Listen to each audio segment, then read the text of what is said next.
Have you ever stood in the quiet of your own heart and wondered if a wound, a truly deep wound, can ever truly mend, long after the one who inflicted it is gone?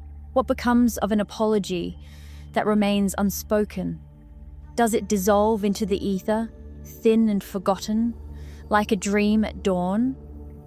Or does it anchor itself, heavy and dense, a ghost haunting the heart that desperately needed to set it free? Does it become a shadow self, a constant companion that whispers of failures and regrets in your most vulnerable moments? I have learned, sitting at the sacred crossroads between worlds, that regret is a living entity, a debt on the soul's ledger waiting to be balanced.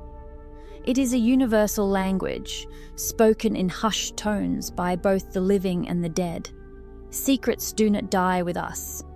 They weave themselves into the very fabric of the living, clinging like a cold, relentless mist that seeps into the bones, a chill that no fireplace can ever truly warm. The story you are about to hear is not just another psychic tale. It is the testament of a spirit's final, desperate effort to reach across the abyss to offer a single, soul-shattering phrase: "I'm sorry." It is proof that sometimes what lies beyond the veil will not rest, and cannot grant rest, until the truth, in all its devastating and beautiful complexity, is finally given a voice. The bell chimes, a soft, piercing sound in the waiting silence. Nora, 36, steps inside, bringing with her the scent of rain and a sorrow that has weathered 8 long years. Her body is a fortress, every muscle coiled tight against the onslaught of her own vulnerability. As she sits, her eyes, hollowed out and haunted by 1,000 sleepless nights, search the room, landing on the flickering candles and ancient books with a desperate sort of skepticism. She has not come seeking comfort. She has come for proof. Proof that the betrayal that shattered her friendship with her best friend Leah still existed as an unpaid debt in the universe. For 8 years, Nora had existed in a muted, grayscale version of life. The promotion she had won through deceit had become a gilded cage, a constant reminder of her moral failure. Friendships withered, not from arguments, but from Nora's own retreat into herself, her inability to share in joy or offer genuine comfort, for she felt she deserved neither. Her apartment was minimalist, not by design, but by apathy. A sterile space devoid of the warmth and photos that once chronicled a life lived in vibrant colour alongside Leah. The guilt was a low-grade fever, a constant hum beneath the surface of her days, a venom that ensured that even on the sunniest of days, a shadow fell across her path. "What on earth am I doing here?" she thought, her own mind a chorus of doubt. Paying a stranger to speak with ghosts. Everyone would say I'm crazy. But what else is there to do? 8 years, and her voice is still in my head. From our last fight, 8 years and the weight of it all. It feels like it's crushing the very breath from my lungs. I let the silence sit between us before speaking. "Before you tell me about the storm, Nora, tell me about the light. Tell me about the friendship that was worth carrying this much pain for." Her eyes, for the first time, showed a flicker of something other than grief. They showed a profound, aching nostalgia. Her voice, when she finally speaks, is a fragile whisper, trembling like old parchment. She was everything. My other half. We were 2 halves of the same soul, it seemed. The kind of friend you think only exists in books. She saw the best in me, even when I couldn't see it in myself. She pauses, swallowing a lump in her throat. And that's what makes it so much worse. Nora confesses the story that has poisoned her life. She paints a picture of their shared sanctuary, a world built on whispered secrets and absolute trust. But that sanctuary was desecrated by a single moment of broken trust. Her voice cracks with a shame that is still raw. She trusted me, Madame Morgana, implicitly, more than anyone. And I betrayed that trust. I let my own jealousy, my ugly, petty jealousy, scream louder than my heart. The confession unearths the root of the guilt, a promotion at work that both of them were vying for. In a moment of profound weakness, terrified of being left behind, Nora planted a seed of doubt, a lie designed to make Leah look irresponsible. And the lie worked. I got the promotion, she confesses, her eyes burning with unshed tears. And in doing so, I lost everything else that ever mattered. Before Nora could find the courage to take back her words, fate intervened with brutal finality. Leah died suddenly in a car crash, in the middle of a blinding storm, and the apology Nora rehearsed endlessly in the mirror was buried with her. The last time they had ever spoken was in anger, their words like shards of glass. That memory was the wound that was left to fester, untreated, for 8 agonizing years. For a moment, the memory sweeps her back to a sweeter time. A new memory surfaces, one she had long suppressed. It was 3 years before the betrayal. Nora had managed a project that failed spectacularly. She was humiliated, expecting to be fired. She remembers standing before their stoic manager, unable to speak, when Leah entered the office and stood beside her. The forecasting models were my responsibility. Leah had lied, calmly and without hesitation. I miscalculated the resource allocation. The failure was on my end, not Nora's. Leah took the formal reprimand, saving Nora's career. Later, when Nora asked her why, Leah had simply bumped her shoulder and said, "That's what co-pilots do. We don't let the other one fly into the mountain alone." That memory of fierce loyalty makes the next one even more unbearable. The argument. It wasn't just a cold disagreement. It was a dissection of their insecurities. It was in the sterile office kitchen, under the hum of the fluorescent lights. "I know it was you, Nora," Leah had said, her voice quiet, but shaking with hurt. "I just don't understand why." Nora, cornered and ashamed, lashed out. "Maybe I'm just tired of everything being so easy for you, Leah. You walk into a room and people just love you. Some of us have to fight for what we want." The words, once spoken, hung in the air, ugly and venomous. Leah's face fell, the hurt instantly replaced by a look of profound shock and disappointment. "I never saw you as competition," Leah whispered, her voice barely audible. "I always thought we were on the same team. I can't believe. I never thought you of all people could be this small." That was the last thing Leah ever said to her. She had walked away, leaving Nora alone in a silence that has screamed at her ever since. Back in the present, a palpable chill settles in the room, the kind that has nothing to do with the weather. "The dead do not hold onto grudges the way we do, Nora," I told her gently, my voice a calm anchor in her storm. "Their perspective is infinite, free from the confines of ego and pain. Forgiveness after death isn't just possible, it is a fundamental truth." I began to shuffle the cards, the worn edges whispering against each other. My own ritual begins internally.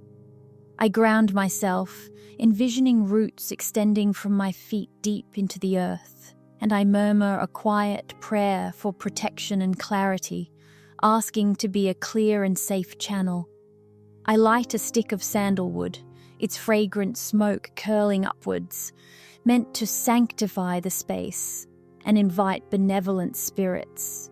The energy in the room coalesces, growing thick and heavy like the air before a lightning strike.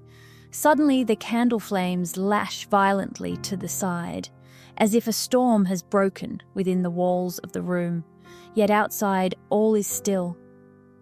I turn the first card: justice, balance, truth, cause and effect.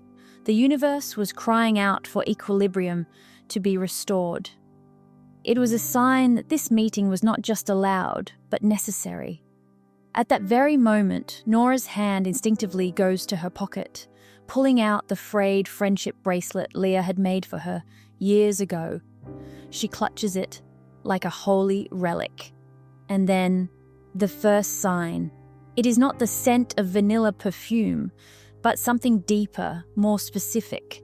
The scent of vanilla and cinnamon, the exact smell of the cookies Leah used to bake when they were teenagers studying for exams. It materializes in the air, not as a memory, but as a living presence. Then another layer. A faint sound, like the static between radio stations, crackles at the edge of hearing. And from the profound silence, a whisper emerges. A thought that is not her own, but is heard deep within her soul, clear as a bell. I know. It wasn't all your fault. A choked gasp escapes Nora's lips, a sound of both terror and hope. The tears she has held captive for 8 years finally break free, hot and fast. The veil was torn open. As Nora weeps, her shoulders shaking with the force of her release, I turn the second card. The star, a beacon of hope in the deepest darkness, healing, renewal. It is the promise of guidance after being lost for so long. Leah's essence grows stronger, a tangible presence in the room now, and her voice, her thoughts, her immense love begin to flow through me. I am no longer just myself, but a bridge, a conduit between two souls separated by death, and I speak the words as they are given to me. You were angry, and I was selfish. The words of Leah pour out, full of a wisdom that is not of this world. We both allowed our pride, our human fear, to tarnish something sacred. I was pushing you away, Nora. I was so blinded by my own ambition, so desperate to prove myself, that I didn't see how much I was hurting you. I didn't see that in my rush to climb, I was leaving my co-pilot behind. The fault was not yours alone. As I speak these words, the bracelet in Nora's hand begins to burn, with a gentle, loving heat, a tangible caress from another world, an undeniable confirmation. The message continues, now filled with specific memories meant only for Nora.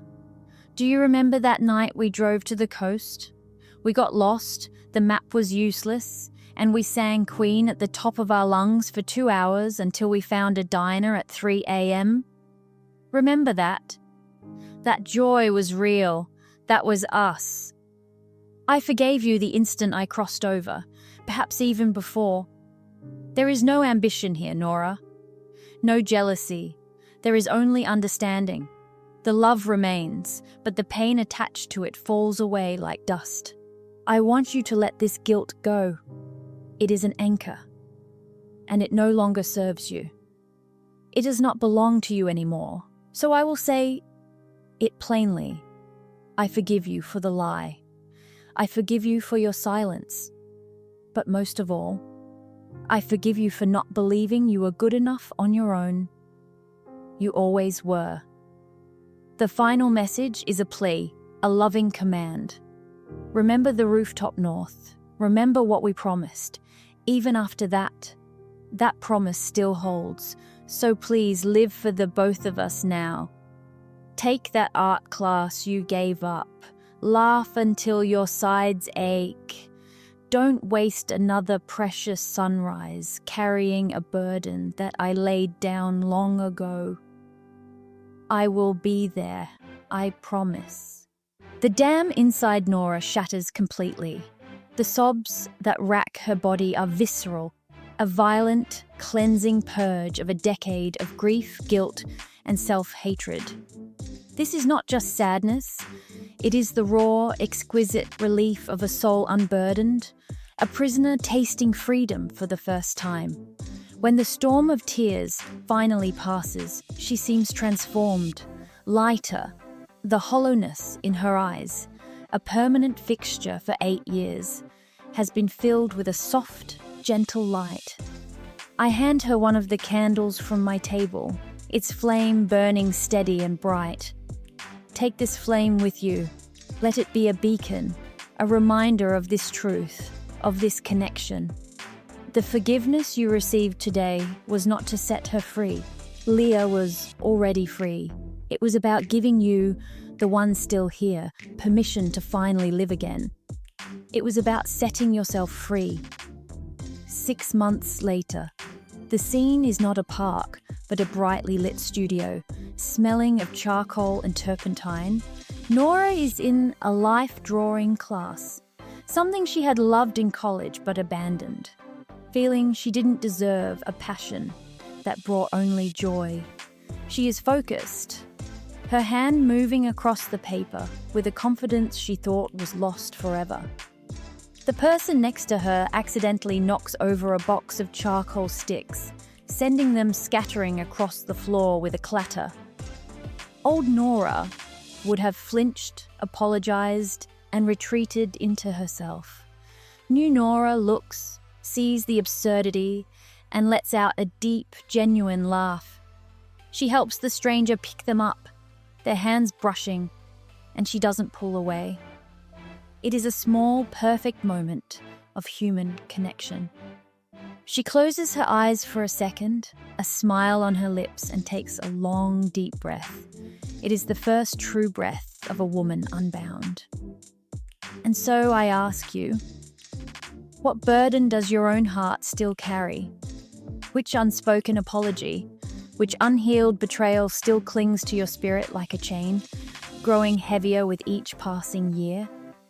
Nora's story is a profound reminder. Sometimes the ghosts we are so afraid to face are merely waiting, patiently, and with infinite love, to tell us, "It's okay, I love you. You can let go now." The next whisper we hear through the veil, "It just might be for you."